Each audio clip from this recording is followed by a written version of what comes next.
Hi, everybody. This is Jamie of the African Bee. I know, of course, it's been a while again. And yeah, I think the last video I did, just sitting down and talking with everyone, was about consumerism. I was talking about all the crap we had in our house that we had to get rid of so we could leave. And so just as another thing, we did not get rid of a whole lot of it. As you know, time was short, and we were kind of doing things at the last minute.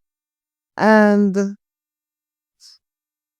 so we sold some things. We sold a lot of things actually, but we had so much it didn't even look like you put a dent in it. And then, some family members came and helped us out. Thank the Most High.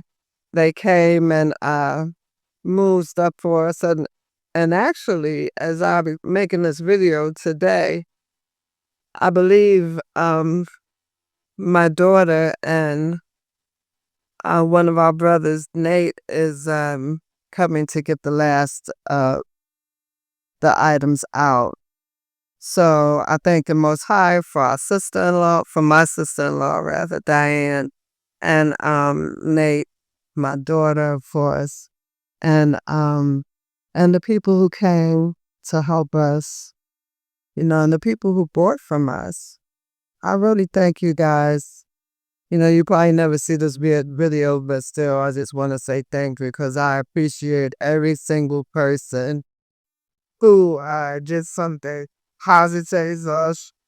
And I also appreciate the people who were not positive.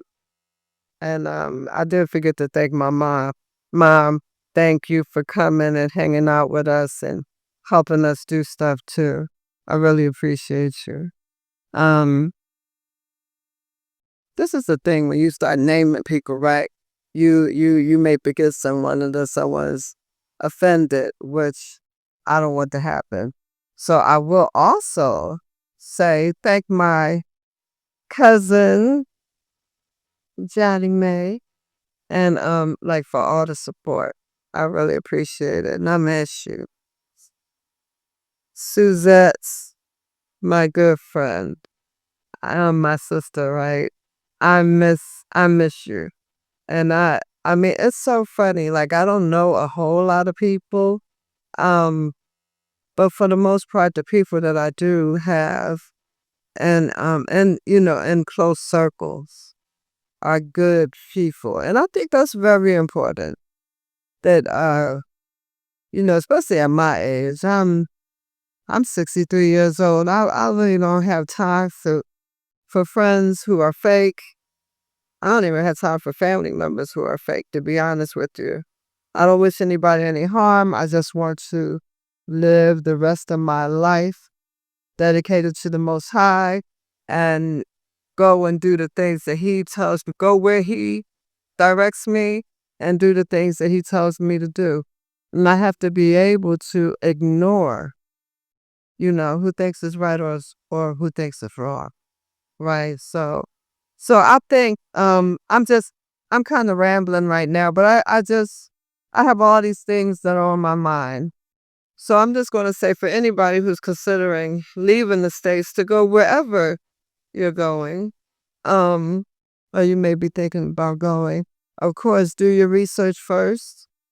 Find out if it's somewhere that you really, really would like to stay, at least for a short period of time.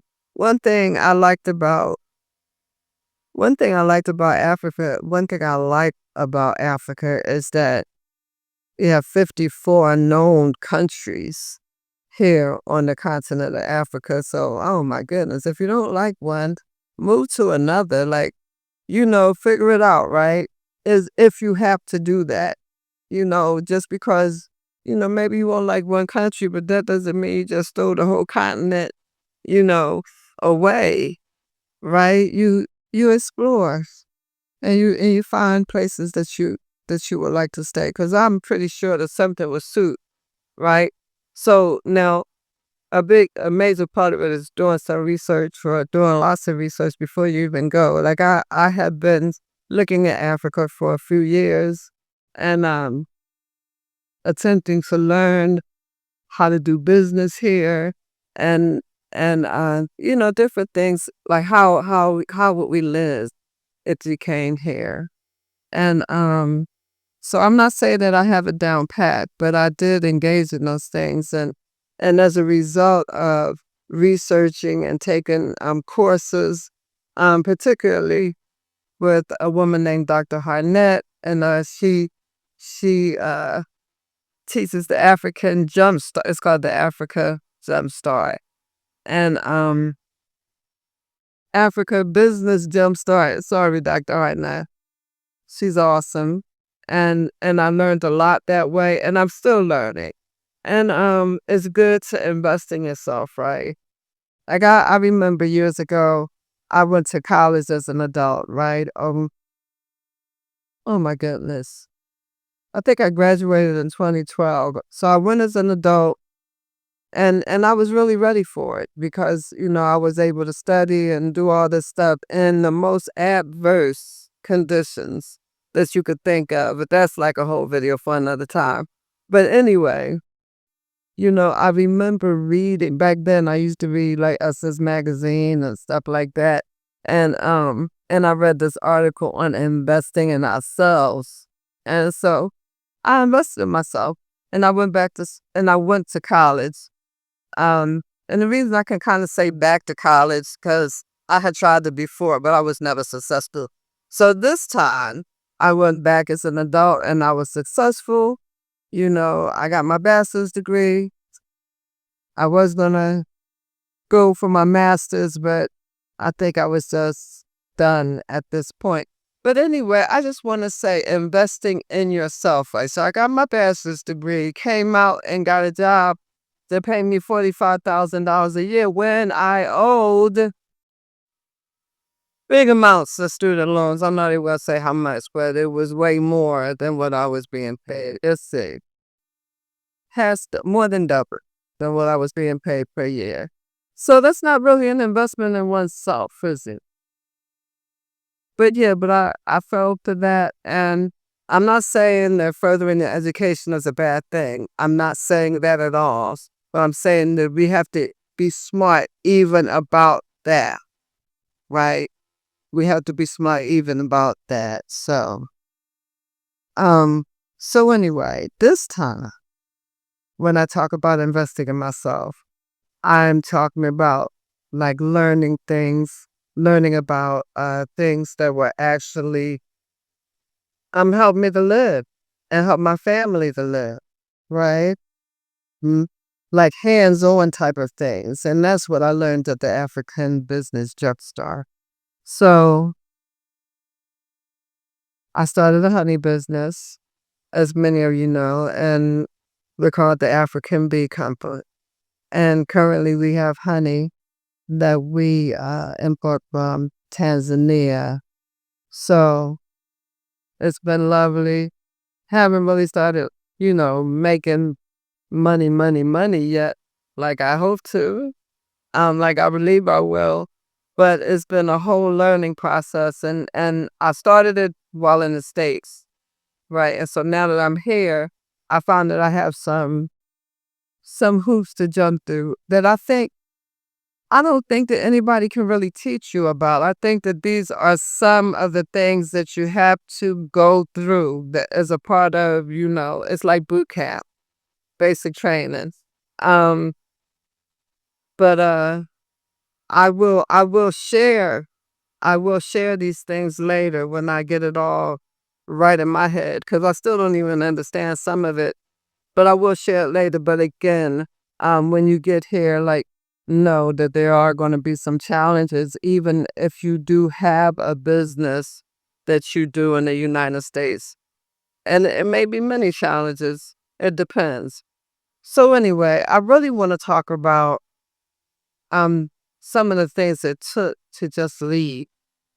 I think some people think it was easy for me, and hard for those. And I want to say that they couldn't be further from the truth. I mean, I feel emotional right now to think about, my family, my children, who are grown, my grandchildren, you know. So none of that was easy. None of that was easy, but it was necessary. The thing is, I have been talking about coming to Africa for years, and I wanted my family to come. I still want my family to come. I think the U.S. Well, I don't just think. I firmly believe that the U.S. is on the decline, and it was happening before Trump came in. So whatever. I mean, it's the same bird, right? Democrat, Republic, whatever. It's the same bird. One blue wing, one red wing, whatever. The United States is on decline. All right. And it's going to be particularly harder for Black people to live there. And and so anyway, as I said, I could see some things coming. I have been looking into Africa for a while. And so maybe that's what made it seem easier for me to make the transition. And I'm stressing the word "seen" because it wasn't easy. I think I just handled it better because I have been looking into it, because really number one is that I feel called to the continent of Africa. I believe firmly that the Most High was pulling me here, and I am happy to be here. Now, does that mean that I don't miss my loved ones? It does not, because I miss you guys. If you look at this video at some point, I miss you a lot, particularly my children. So, and then look, and it's not like I seen them every day when I was in the States, but I guess what it is that, you know, I don't even know how to, what, I'm losing my words. It's not that I've seen him every day, particularly my son. It's not that I've seen him often. I do see my daughter more often, or I did rather when we were in the States. But I'm saying the likelihood of seeing the people that you love, of course, is more, right? When you're in close proximity, when you're in the same state or the same city, right? Versus being on a whole another continent. I mean, we travel from one end of the world to the other. And that is just crazy. That is just crazy. So I do miss you guys. I miss you a lot. I miss you a lot. And and one of the things that keeps me going is that I'm sure that I'm going to see you again. Excuse me.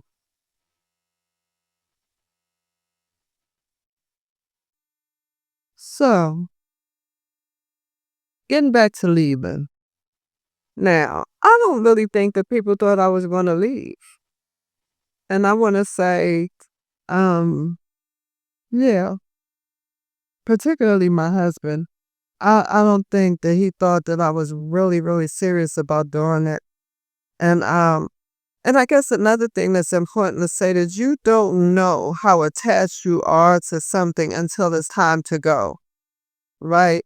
Until it's time to leave it alone. So any grown person or near grown person most likely has been in a bad relationship, right? And so you know the relationship is bad, but it's still hard to leave, excuse me. Right. And and that's the analogy I want to use for America. For my people who are still there, it's a really bad relationship. It's a horrible relationship. But you don't want to leave. Many of you don't want to leave. And you really should. And you're going to find that it's so much better on the other side of it. Like, you don't have to be afraid, that that the police going to kill you just because of the color of your skin. That anxiety starts to fall off. Like I remember like just getting stopped by the police, right? Just for a regular thing. I would just immediately go into prayer because I didn't know what was going to happen, right? This car stopped, just because my husband was going a little fast or whatever, or really fast. But at any rate, I'm just saying, like, we don't know what the outcome is going to be when we're in the States, right? So just having that anxiety fall off is good. Um, you know, being be feeling harassed because of the color of your skin, right? Something that you cannot change. All right. And I wouldn't change it if I will, if I could, by the way. I love being black. I love being, the most high made it. And I wouldn't say the for it is I look like him. All right. He's darker than me, but I look like him. I made it his image and I'm very happy about that.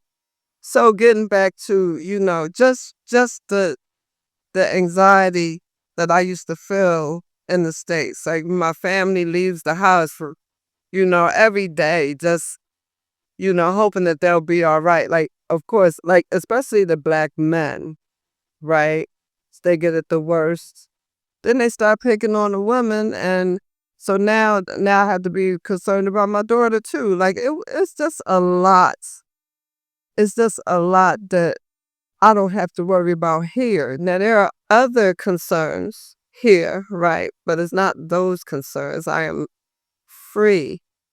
I am free to be free, right? I can walk around here. I can go in the store. I see police officers with the guns, like, soldiers. But I know that I have to do something wrong. I have to do something wrong for them to want to do anything to me. I don't have to, it's not because I look a certain way, right? It's not because of my skin. It's not because of anything like that. I would actually have to be committing a crime for them to accost me. All right. So it's huge. It's huge. Um, I guess there's other things and maybe, okay, I just want to get back to what it took to lead. So, okay, so I have been talking about it for a long time. And I don't think my husband really thought that it would happen.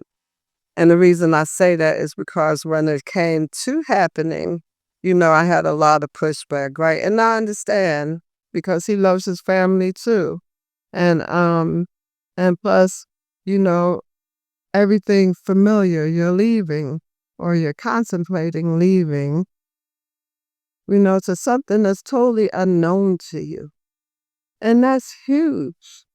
It really is. It takes such courage and takes such faith. No, but isn't that what life is supposed to be about? Like, are we supposed to just sit in comfort even when we know that we're being mistreated? Even though we should know that it's going to get worse. I mean, we can't see the handwriting on the wall, right? That things are getting worse, or we still want to stay. And I think that's, I use the analogy of being in a bad relationship, right? Yeah, it's a horrible relationship. It's a terrible relationship, but it's all you know. So you stay in what you hope that it'll get better somehow. Well, no, it's not destined to get better. Read the book of Revelations. All right. It's Babylon. The U.S. is Babylon. I am totally convinced. Can't nobody tell me different. So since the U.S. is Babylon, if you read the book of Revelations, you know that it's not going to get better. Okay. In fact, it's going to get worse. All right. And so while you have an opportunity to leave, I believe you should. Now, if you can't afford to leave and you want to leave, you pray and watch the Most High make a way for you because He did it for me. All right, He did it for us. So back to my husband, really hesitant about leaving, and I understood, and uh, and also we had, things happen like our business shut down. We had a small business in the U.S. and it was perfect for us. It wasn't making us rich, but we were able to live decently. We were able to share what we had with others, and that's very important to us. We were able to help people when they needed it, and then even if they didn't, just to like bless somebody, we were able to do that. And it was a wonderful, wonderful way of living, right? And and it was shut down, and it was shut down not because we were bad business people or anything like that. It was shut down because of prejudice, because of hate. Okay. And so that was, depressing on its own. All right. That was just depressing on its own. And I was smiling, right? But I'm smiling because everything bad that happened to us turned around into a good thing. Okay. So, that got at my husband, and he's a really hard worker, and he loved being an entrepreneur. And, I just kept saying, well, we did business once, you can do business again. And that is the truth of it, right? That is the truth of it. You once an entrepreneur, you'll continue to be an entrepreneur, right? Even if you get a job, right? That entrepreneurial spirit is going to come out and is going to, cause you to do other things that where you don't have to make someone else's dream come true. You can work on your own dream. I firmly believe that. Um, Again, I am 63 years old. My husband turned 64 yesterday. And when do you start looking out for your own self? Like, really? When do you do? And I mean in the manner of, excuse me, I mean just like doing something that you totally want to do. Like kids are raised, your retirement age or supposedly, and you just want to do something for yourself and your family. But how do I want to say this? Like you just don't have anybody to take care of but yourself. Like when push comes to shove, right? Everybody's grown, everybody's making their own decisions, whether they be good or bad. And you finally get to make a decision for yourself, right? Not based on anyone else's need or opinion. And and that's what we were in the position to do. And again, it wasn't easy, and it particularly wasn't easy for my husband. The struggle was real, and the opposition was really out of this world. I mean, so many things just kept happening, and so I'm dealing with my own mess, and then we got this outside mess happening, and it was just a lot. Opposition, mostly from family, but it was the enemy using family. Sometimes people think they know what's best for you. Sometimes they do. And I would say sometimes they don't. They mean well, but they still don't get to live your life. And that's important for you to know, right? That's important for us to know that this is your life. This is my life. And I choose to live it in a certain way. And I should be free to do that.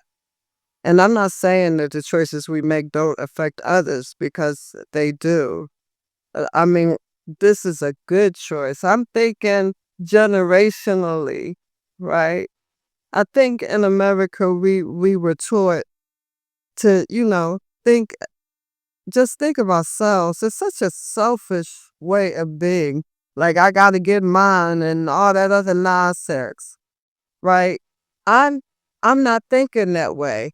Even though I'm saying I'm finally doing something that I want to do because my responsibilities, many of them, at least my responsibilities to my children, have been met. They're grown now, right? So now I'm free to move somewhere if I want to go, right? So I'm still thinking about them though. I'm still thinking about them. I'm still thinking about my grandchildren. I'm still thinking about my great grandchildren, my great great grandchildren. I am thinking generationally, right? That's the way the Most High thinks, right? He thinks generationally. A good man leaves an inheritance for his children. A good woman leaves an inheritance for her children. So I am here on the continent of Africa with my children in mind. Okay. So we'll be building and I'll be back to talk about it. May the Most High bless you. I love you guys. Later. 8 bucks.